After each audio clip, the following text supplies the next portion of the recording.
자원 빈곤 국가인 우리나라는 원자재 수입 비율이 50%가 넘고 그중에서도 에너지, 강물은 수입이 70%가 넘고 있고 석유는 100% 의존하고 있습니다. 그러니까 수입의 단가가 계속 올라가고 있습니다. 정말 이제는 바야흐로 듣고만 있었던 식량전쟁, 자원전쟁의 시대가 왔습니다. 중국이 우리나라에 대해서 큰 소리치는 이유가 뭡니까? 에너지, 그리고 비철금속은 거의 우리가 중국의 의존도가 높습니다. 사드라든지 중국과 외교 마찰이 있을 때마다 중국은 우리를 길들이게 하고 일본도 역시 우리를 길들이게 하는 겁니다. 반도체, 2차 산업, 4차 산업 이런 걸 가지고 먹고 살아가는 우리에게 수입의 다변화가 없기 때문에 굉장히 고통을 겪고 있습니다. 우리나라에 지하 자원이 전혀 없는 것은 아니지만은 우리가 그걸 채굴해 가지고 어떤 그걸 수입을 하려고 하면은 인건비가 너무 비싸기 때문에 투자하는 사람이 없습니다. 그 원자재 공급이 안 되면은 2차 산업, 반도체, 4차 산업, 제조업 전부 타격을 받고 심하면 공장이 올 수도 되는 겁니다. 여러분 지난번 작년 11월에 요소수라고 하는 대란을 우리가 겪지 않았습니까? 우리 이름도 생소한 요소수라고 하는 것이 대형 트럭, 컨테이너 이런 경유를 사용하는 큰 차들은 저감 장치를 해야 되고 발암물질을 정화시킬 수 있는 요소수가 반드시 들어가야 되고 요소수가 없으면 시동 자체가 걸리지 않습니다. 그런데 이게 중국에서 수출을 막아버렸습니다. 대란이 나버리는 거예요. 물류 대란이 나버린 거예요. 공장에서 아무리 제품 많이 만들어도 싣고 갈 사람이 없는 거예요. 차가 없는 거예요. 시동이 안 걸리는 거예요. 그러니까 그 요소수를 구하려고 가족들이 그냥 5, 6군데 주유소를 다니면서 겨우 반말을 구해오고 그게 10배 이상 치솟고 난리가 나버렸습니다. 원자재가 우리가 없으니까 수입의 다변화가 되지 않고 한 나라의 특별히 의존하다 보니까 이런 난리가 나버린 겁니다. 일찍이 등소평은 중국의 참 훌륭한 지도자였습니다. 중국 사람들에게는. 그는 이런 말을 했습니다. 중동이 석유를 갖고 있지만 우리는 히토리를 갖고 있다. 이런 말을 했습니다. 전 세계 히토리의 생산량, 매장량의 한 70% 이상이 중국을 갖고 있습니다. 이 히토리라고 하는 것이 은금속인데 흙이지만 금속으로 취급당합니다. 이것이 휴대폰, 하이브리드, 전기와 관계되는 것, 거의 IT에 이게 없으면 생산 자체가 안 되는 겁니다. 예. 우리가 1차 전지 산업이라고 하는 것은 다 이렇게 충전해서 방전하면 끝입니다. 더 이상 사용이 안 됩니다. 2차 전지 사업이라고 하는 것은 충전이 방전이 돼도 다시 자동적으로 충전이 되는 것을 2차 산업이라고 합니다. 2차 전지 사업, 이게 히토리가 없으면 불가능한 겁니다. 그리고 지금 자원전쟁을 하고 있는 겁니다. 그나마 우리가 과거에는 안정적인 확보가 있었기 때문에 반도체 사업이 발전해 왔는데 지금은 이제 여기에 다 눈을 뜨면서 개발국가 이런 후진국들도 이 광물이 얼마나 중요한 줄 알기 때문에 함부로 계약도 하지 않고 수출도 하지 않아요. 저는 개인적으로 이런 생각을 했습니다. 우리가 일제시대 때는 정말 목숨 걸고 감옥에 가면서 죽어가면서 애국운동했던 사람, 독립운동했던 사람이 애국자입니다. 누가 말해도 그분들이 애국자입니다. 그리고 전쟁이 나고 난 뒤에 나라를 다시 재건할 때는 중동 열사의 땅에 가고 독일의 강부로 간호사로 가고 월남에 베트남에 파병돼서 같은 군인들이 피를 흘리면서 그들이 애국자가 되어서 그들이 뻘온 달러를 가지고 나라를 경제를 일으켰습니다. 산업을 했던 사람들이 애국자들입니다. 그리고 제가 다녔던 1970년대, 80년대는 수많은 대학생과 민주인사들이 고난을 받고 그리고 핍박을 받으면서도 독재에 맞서서 민주화 운동을 했습니다. 그들이 애국자입니다. 시대에 따라서 어떻게 나라를 섬기느냐, 애국하느냐는 달랐습니다. 지금의 애국자는 이런 희귀한 원자재를 공급해 오는 사람, 이걸 확보하는 사람, 이런 사람이 애국자입니다. 나는 그 자원의 중요성을 보면서 우리 인생이 살아가는 인생의 원자재는 무엇일까라는 것을 생각해 보았습니다. 학생이든 청년이든 장년이든 노년이든 남자든 여자든 어떤 민족 어느 나라든지 자기의 생을 살아갈 때까지 가장 중요한 원자재 부존 자원이 무엇일까? 이런 것을 생각해 봤습니다. 그것이 일생도록 그 사람에게 안정적으로 공급받을 수 있다고 하면 그 사람은 귀하게 복되게 살아갈 겁니다. 그러나 그 일정적으로 안정되게 공급되지 않으면 그 사람은 사람의 도리를 하지 못하고 그것이 이탈하게 되는 겁니다. 우리 일생도록 우리를 잡아주고 우리를 경건하게 하나님의 사람으로 살아갈 수 있도록 원자재를 공급받을 수 있는 것이 뭘까? 여러분 다 자기의 몸을 한번 생각해 보십시오. 우리 신체 구조라고 하는 것은 머리부터 발끝까지, 여러분 사지백체 오장육부라 그래요? 이 중에서 제일 중요한 게 뭐라고 생각하세요? 예? 여러분 사람이 이렇게 수백 가지의 이 사지백체 오장육부가 있지만 가장 중요한 것은 심장입니다. 의사가 그 사람을 사망 선고할 때 숨이 팔딱거리는 사람 사망 선고 못 합니다. 식물인간처럼 살아도 호흡이 붙어있는 사람은 사망 선고를 못 내립니다. 심장이 멎으면 사망 선고를 내리는 겁니다. 가장 중요한 게 심장입니다. 심장이 이게 발딱발딱 뛰어야 되는 거예요. 그 다음에 사람이 중요한 게 뭐겠어요? 얼굴이 있는 이 머리라고 하는 것은 머리, 뇌라고 하는 겁니다. 모든 가치 판단, 모든 사상, 모든 것을 분별할 수 있는 것, 통찰할 수 있는 것, 머리에서 나오는 겁니다. 뇌가 중요한 것이죠. 그 다음에 이제 사지가 있습니다. 팔다리가 있습니다. 가장 중요한 게 심장인 것입니다. 우리 인생에 있어서 심장이라고 하는 것은 뭘까? 제가 한번 그림을 그려봤어요. 그림 한번 여러분 보세요. 자, 어제 이거 우리 집에 아파트에 한 40-50분 정전이 되는데 촛불 켜놔놓고 그렸네 이거. 네? 촛불 5개나 켜놔놓고 봐. 자, 보세요. 여러분 우리 세계의 동심원 중에 핵심은 심장입니다. 그 심장을 싸고 있는 게 뇌라고 하는 건데 이거는 그 사람이 가지고 있는 우선순위와 가치를 판단할 수 있는 뇌가 있습니다. 그리고 움직이는 팔다리가 있어요. 팔다리가 없어도 얼마든지 살아갈 수 있어요. 심장만 있으면 살아가는 겁니다. 심장에 해당하는 것이 신앙심, 하나님 경외하는 것입니다. 그리고 그의 가치관, 행동에 따라서 움직이는 겁니다. 자, 그 다음 한번 그림을 한번 보겠습니다. 자, 여러분 유대인들은 말이죠. 유대인들은 구약이 우리가 가지고 있는 성경을 39권을 이렇게 정경을 시간에 따라 시제에 따라서 분류를 했습니다. 그래서 과거, 현재, 미래라는 시제를 따라 가지고 기록한 연대순이 아니고 이렇게 기록해서 창세기부터 출애굽기 이런 것을 전부 다 토라 율법이라고 했습니다. 과거. 현재는 성문서, 거룩한 문서라고 하는 거예요. 거룩한 문서를 성문서라고 하는데 이게 5가지 욥시, 잠전하, 케투빔이라 히브리어로 그렇게 말합니다. 세 번째는 미래에 관한 것인데 그 예언서, 네빔, 예언서 이건 미래에 관한 겁니다. 그래서 성문서 5가지 욥시, 잠전하 이 거룩한 문서 중에서도 지혜의 문서를 오랫동안 유대인들은 3가지를 지혜 문서로 꼽았습니다. 하나는 욥기서, 하나는 잠언, 전도서 이게 지혜 문서라고 그랬습니다. 왜 지혜냐? 욥기는 인생의 고난을 통해서 지혜를 준다는 것입니다. 고난을 통해서 얻는 게 많다는 것입니다. 잠언이라고 하는 것은 사람의 성공과 실패를 통해서 형통과 불통을 통해서 우리에게 주는 교훈이 있다. 그래서 잠언이 지혜서가 되는 겁니다.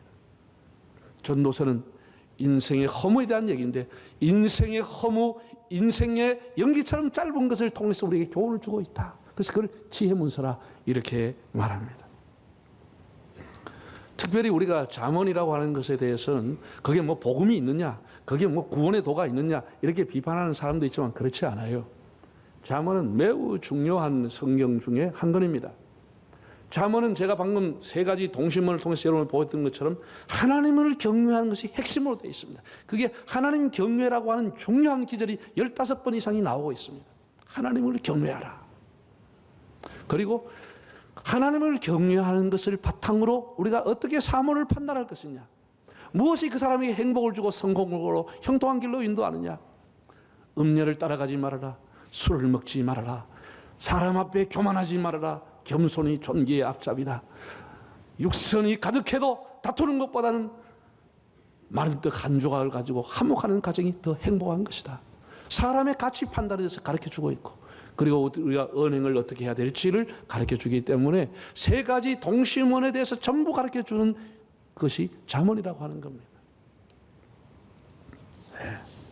자, 그러면 잠언은 이제 뭐 좀 얘기를 길게 하고 싶은데 오늘 강의하는 때가 아니기 때문에 1장 1절을 한번 읽어보겠습니다. 다윗의 아들 이스라엘 왕 솔로몬의 잠언이라. 자, 이 내용이 우리가 읽는 국어 문법은 이렇게 하지 않습니다. 어순이 이렇게 하지 않아요. 우리는 이스라엘 왕 다윗과 그 아들 솔로몬의 잠언이라 이렇게 해야 말이 맞는 거예요. 그렇죠? 다윗의 아들 이스라엘 왕 하면은 솔로몬은 이스라엘 왕이고 다윗은 아는 것처럼 느껴지는 것이죠. 그렇지 않아요? 그래서 히브리 원전을 찾아봐도 히브리 원전이 똑같이 이렇게 이런 어순으로 돼 있어요. 이 의도가 뭘까? 왜 이렇게 했을까? 이스라엘 왕 다윗과 솔로몬의 잠언이라 하지 않고 이런 어순을 선택했을까? 원래 나중에 설명을 드리겠습니다. 자, 잠언이라고 하는 게 한자로 보면 바늘 잠, 침을 논다, 침잠, 혹은 훈계할 잠이라 이렇게 부르고요. 영어로 말하면 프로버브라고 합니다. 프로는 앞에, 먼저, 미리 그런 뜻을 갖고 있고, 버브 말하다, 먼저 말한다, 미리 말해준다. 히브리어로 말하면 마샬, 은유, 직유 혹은 격언, 속담 이런 의미가 잠언입니다. 자, 여러분 보세요. 잠언이라는 게 쉽게 말하면 뭐냐? 우리가 무감각하게 살아갈 때 우리를 바늘처럼 찔러주는 말씀이다. 우리를 깨워주는 말씀이다. 우리가 허랑방탕하게 살아갈 때 우리를 옆에 와서 바늘처럼 찔러주는 말씀이 잠언이라는 것이죠. 정복을 찌르는 말씀, 그게 잠언이라는 것이죠. 촌천살인, 이 잠언입니다. 굉장히 중요하죠. 우리를 찔러주는 말씀, 우리 세상의 허랑방탕에 사며 아둔한 우리 인간을 깨우쳐주고 찔러주는 것이 잠언이라고 하는 거예요. 그리고 프로버브, 미리 말해준다. 어떤 사태가 일어나기 전에 미리 경고해라, 미리 조심해라. 어떤 일들이 일어나기 전에 미리 이런 것을 조심하고 살아라. 그걸 가르쳐주는 것이 잠언이라고 하는 겁니다. 얼마나 귀중합니까? 그래서 아주 쉽게 비유를 통해서 우리에게 가르쳐 주었습니다. 지혜로운 여인과 어리석은 여인에 대한 비유, 교만한 자와 겸손한 자의 비유, 누구나 알 수 있는 그런 비유를 가지고 우리에게 가르쳐 주고 있습니다. 거기에 세 명의 호칭이 나왔어요. 다윗의 아들 이스라엘 왕 솔로몬의 잠언이라. 어순은 맞지 않아요. 왜 그렇게 했을까? 보세요, 여러분. 솔로몬이라고 하는 사람이 지혜의 사람이죠. 대단하죠. 그런데 이것은 솔로몬에게만 있었던 잠언은 아니고 역대 이스라엘의 위대한 지도자들 중에서 그들이 했던 잠언도 이게 포함되어 있다. 당연히 다윗의 것도 모세의 것도 포함이 되어 있는 것이다. 당연히 이스라엘의 진정한 왕이신 이스라엘의 하나님이 말씀하신 것도 이게 포함되어 있다. 그런 의미를 갖고 있습니다. 이스라엘의 진정한 왕은 하나님이십니다. 하나님의 말씀도 잠언으로 담겨 있다. 이것을 집대성한 사람이 솔로몬이다. 그런 의미를 갖고 있습니다. 그 잠언의 가장 핵심 요절이 뭘까요? 무엇이 가장 잠언의 중심일까요? 자, 다시 한번 화면을 볼까요? 잠언의 가장 핵심은 1장 7절과 9장 10절입니다. 1장 7절 읽어볼까요? 여호와를 경외하는 것이 지식의 근본이다. 9장 10절 여호와를 경외하는 것이 지혜의 근본이다. 자, 읽어보세요. 지식의 근본이다. 다트 레시트, 지식의 근본이다. 지혜의 근본이다. 호쿠마, 테일라, 근본인데 두 가지 단어를 사용했습니다. 레시트라고 하는 것은 모든 것의 출발점, 시작 이런 의미합니다. 모든 것의 출발, 시작, 레시트, 근본 이런 의미입니다. 테일라라고 하는 것도 역시 같은 의미를 갖고 있는데 시작, 첫째 이런 의미를 갖고 있습니다. 모든 시간과 공간과 질서의 첫째가 뭐냐? 그것이 바로 테일라라고 하는 거예요. 그게 레시트라고 하는 거예요. 여러분 보세요. 사람이 살아가는데 모든 인생의 기초가 뭐냐? 하나님을 경외하는 것이라는 거예요. 하나님 경외하는 것이라는 거예요. 여러분 가정생활의 가장 기초가 뭐냐? 우리가 사람 관계의 기초가 뭐냐라고 하는 거예요. 물질과의 관계에 있어서 늘 울고 불고 사는데 물질과의 관계의 가장 중심 기초가 뭐냐? 하나님을 경외하면서 시작한다는 것입니다. 모든 학문과 모든 예술가 모든 것의 출발점은 하나님을 경외하면서 시작한다는 것입니다. 이것이 지혜라고 하는 겁니다. 이것이 지혜라고 하는 거예요. 예? 잠언이 31장으로 되어 있습니다. 한 달이 31일이니까 여러분과 여러분의 자녀들이 하루에 한 장을 읽게 되면은 지혜의 학교에 입학을 하게 되고 지혜의 수업을 하나님으로부터 솔로몬으로부터 받게 되는 겁니다. 지금의 시대는 어느 때보다도 변화의 속도가 빨라요. 세상의 흐름, 유행, 트렌드, 가치관 이게 엄청난 속도로 바뀌고 있습니다. 과거에는 아주 속도가 느렸어요. 그리고 부모님 말씀하면 예, 마음에 안 들어도 예. 공자의 말에 이런 말이 있어요. 부명소어시여든 부모님이 부르거든 식재구죽 토진이라 입에 이런 것을 뱉어내고 예라고 빨리 대답해야 된다 그랬습니다. 공자님이 했던 내 말은 아니고 공자님이 사람을 아버지가 부르면 입에 있는 것도 빨리 뱉어내고 예 하고 가서 엎드리라는 거예요. 식재구죽 토진이라 그랬어. 우리 사람이 선생님이 위에 상사가 선배가 연장자가 뭐라하면 그때는 마음에 안 들어도 예 했습니다. 지도 편달을 받았습니다. 그러나 이제 다 무너졌습니다. 여러분 그런 거 생각하면 괜히 속상하고 그렇게 생각하면 안 됩니다. 2001년도에 세계인들이 보는 앞에 미국에 상징하는 쌍둥이 빌딩 9.11 테러로 무너졌습니다. 그 9.11 테러의 빌딩이 무너지기 전에 사회의 모든 질서와 위계 질서 다 무너져 버렸습니다. 그 전에 다 무너져 버렸습니다. 학교에도 질서가 무너졌습니다. 교회도 질서가 무너졌습니다. 가정에도 질서가 무너져 버렸습니다.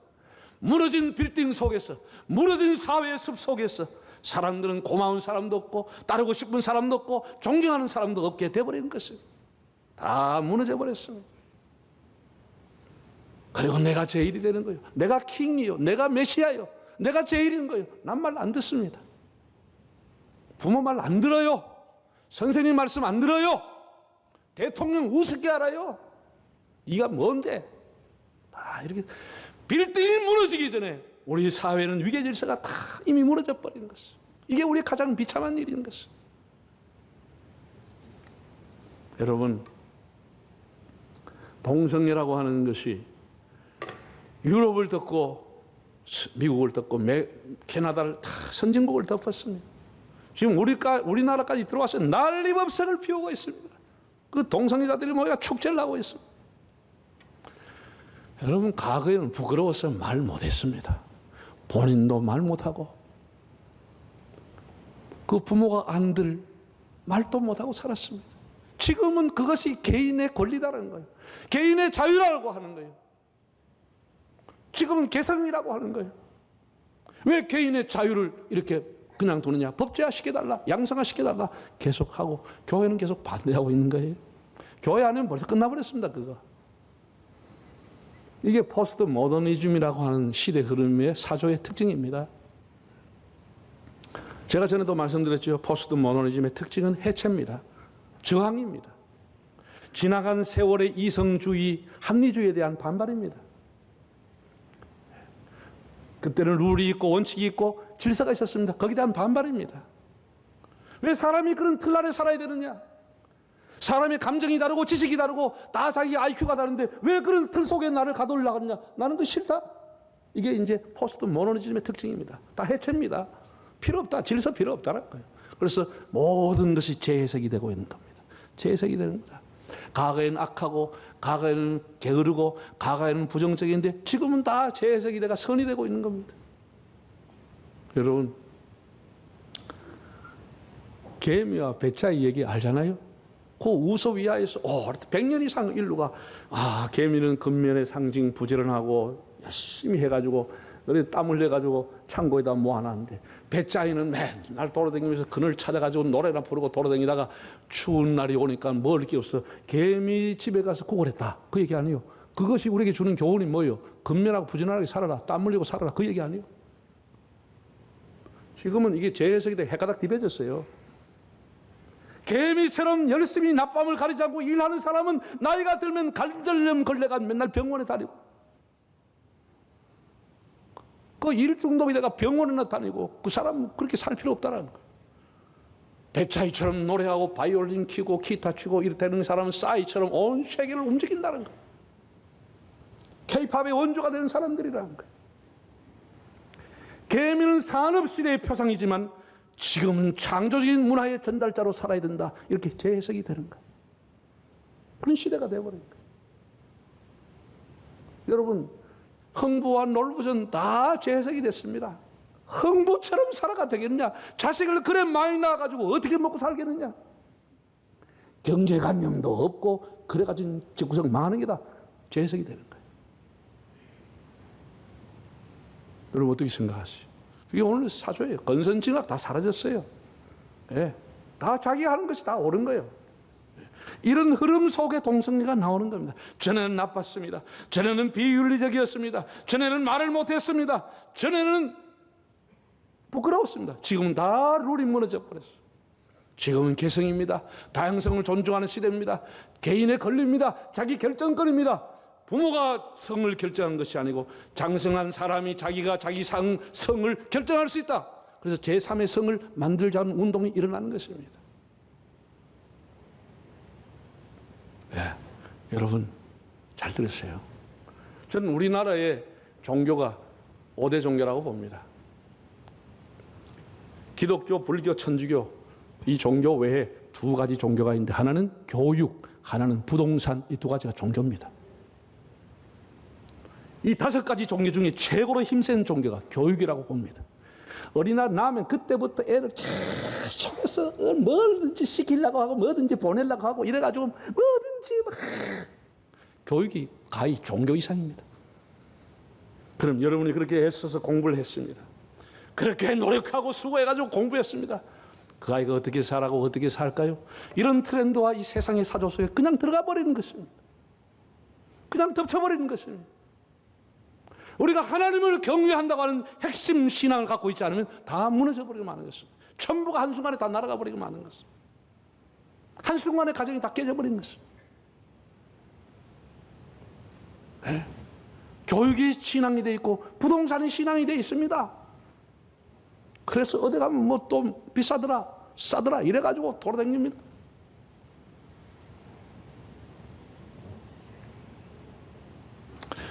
지금은 해석의 기준이 달라졌고 원칙과 질서가 사라졌고 자기가 하고 싶은 것을 하는 사사시대가 됐습니다. 자기 생각, 자기 주장, 자기 견해가 기준입니다. 다른 사람 말 듣지 않아요. 우리가 이런 원칙이 없는 시대일수록 가변적인 시대일수록 변하지 않는 하나님을 잡아야 하는 것입니다. 그렇지 않으면 세상 기류에 그냥 말려 가버리는 것입니다. 그냥 넘어가는 겁니다. 여러분 하나님을 경외하는 그 바탕 위에 여러분이 공부하고 여러분이 자격증을 받고 여러분의 기술을 가지고 얼마든지 파생적으로 큰 열매를 맺을 수가 있는 것입니다. 우리 인생이라고 하는 삶을 건축하는 틀은 하나님을 경외하는 것이 기초가 되어야 하는 것입니다. 내 삶을 평생도록 받쳐주고 안정되게 균형감 있게 잡아주는 원자재 공급이 뭐냐? 하나님을 경외하고 진리의 말씀 안에 살아가는 것입니다.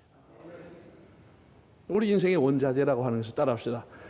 인생의 원자재는 하나님을 경외하는 것과 진리의 말씀이다. 할렐루야.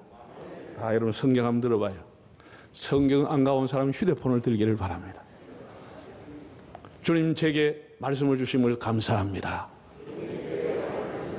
내 인생의 원자재는 진리의 말씀입니다. 할렐루야. 우리가 예배가 소중하고 하나님 교회가 중요한 것을 이렇게 나왔어. 끊임없이 우리가 원자재를 공급받을 수 있다고 하는 것이 우리가 흔들렸던 삶을 다시 제자리에 돌리게 되는 것이에요. 그래서 하나님 말씀이 중요한 거고 하나님을 경외하고 살아간다는 것이 이렇게 복된 것이에요. 시편 115편 한번 보실까요? 여호와를 경외하는 자들아 너희는 여호와를 의지하여라. 그는 너의 도움이시요 너의 방패시로다. 여호와께서 우리를 생각하사 복을 주시되 이스라엘 집에도 복을 주시고 아론의 집에도 복을 주시며 높은 사람이나 낮은 사람을 막론하고 여호와를 경외하는 자들에게 뭘 주세요? 전부가 하나님이 복을 주신다는 거예요. 하나님 생각해서 복을 주고 복을 주고 복을 주고 복을 주고 복을 주는데 높은 사람이나 낮은 사람이나 여호와를 경외하는 자에게 복을 주시리로다. 우리 평생을 살아가는 게 결코 쉽지 않습니다. 수많은 고난과 역경이 있고 물론 인생의 기쁨도 있겠지만 그 기쁨은 잠시 슬픔이 또 찾아오는 것입니다. 고난이 찾아오는 것입니다. 우리 인생에 이렇게 굴곡이 많은 세상을 끊임없이 공급받을 수 있고 우리 삶을 잡아주는 게 하나님의 말씀과 여호와를 경외하는 것이라고 하는 사실을 깊이 깨닫고 주님 안에 살아가는 여러분의 삶이 되시기를 바랍니다.